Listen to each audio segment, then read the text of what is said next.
The floor to you, Volodymyr. Thanks so much. Thanks so much, dear Matt. Dear friends, we are all now in a new reality, and everyone, I think, understands this, even those who may not want to admit it yet. The recent drone incidents across Europe are a clear sign that Russia still feels bold enough to escalate this war. And it was never just about Ukraine. Russia has always aimed to break the West and Europe in particular. Today, their strategy is simple: to divide Europe, to ignite arguments, to prevent us from finding common ground. And I believe we must do the exact opposite of what Russia expects. We must act together, and we must act with strength. First, our guys are already here in Denmark, and there are experienced Ukrainians who know how to detect and shoot down attack drones, and they have already begun deploying their mission, and we are ready to share this experience with you, partners, and this is just the beginning, the first step on the path toward an effective drone wall to protect all of Europe.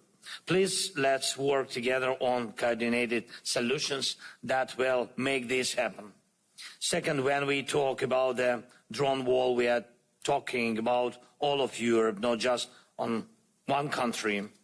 If the Russians dare to launch drones against Poland or violate the airspace of northern European countries, it means this can happen anywhere. In Western Europe, in the south, we need fast and effective response and defense forces that know how to deal with drones. And please keep joining the Pearl program. It really helps our defense. Some countries are already part of it, thank you, and it's very important that others join too. This program supports not only us, but also strengthens ties between Europe and the United States of America. Third, we must remember that the root of all these problems is Russia's war. Russia still has the resources to keep fighting, and that's not right. But we know the right steps.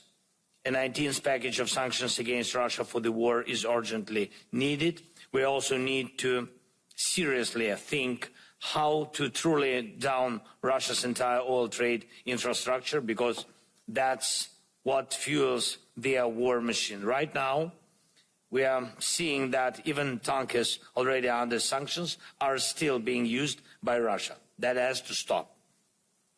And let's also place more sanctions against captains and crews of shadow fleet vessels, as well as against the owners of the relevant companies.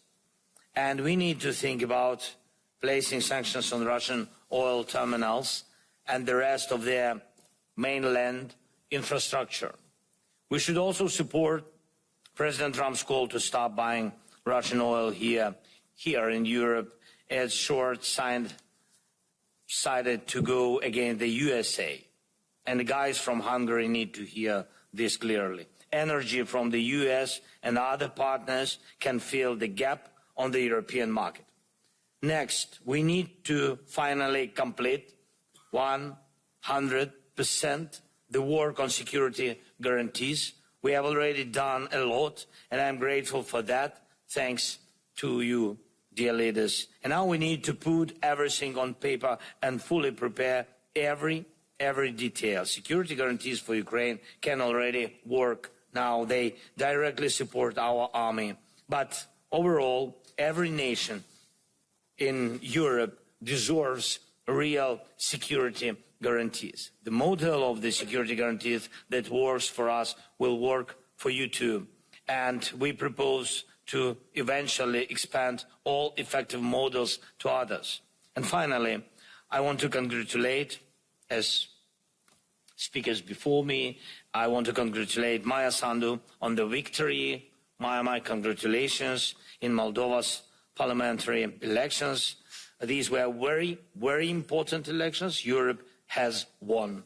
Moldova has won, and thank you to everyone who helped to secure fair elections. Now it's time to move forward, supporting Moldova, Ukraine, and the Western Balkans on their path to EU membership is critical. We need real progress. Ukraine has completed the screening process. We are ready to open Cluster 1, and this must be done just as agreed. This will definitely strengthen the overall situation. Thank you so much. Slava Ukraini. Thank you.